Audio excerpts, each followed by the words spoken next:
Servus, herzlich willkommen. Wir sind heute an dem wunderschönen Salzburgring. Und was machen wir an dem Salzburgring? Wir machen richtig geile Fahraufnahmen von unserem GTI Edition 50 Tuning-Projekt. Leider nicht der Nürburgring, aber Salzburgring ist natürlich von uns bloß eine Dreiviertelstunde weg. GT Days und Zero haben uns das ermöglicht, dass wir da heute das Auto ein bisschen bewegen.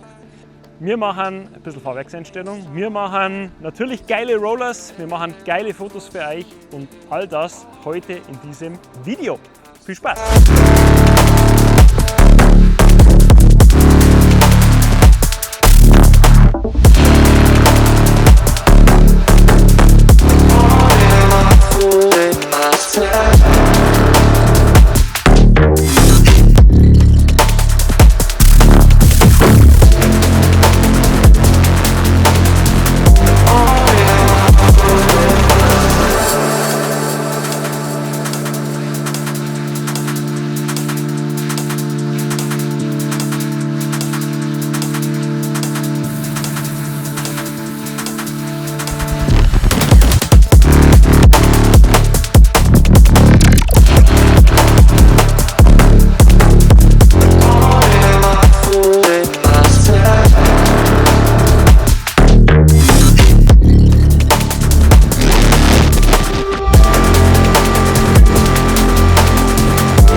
Auto funktioniert brutal gut. Ich bin sehr gespannt, was der Kollege, der fahrwerkstechnisch bei Volkswagen sagt.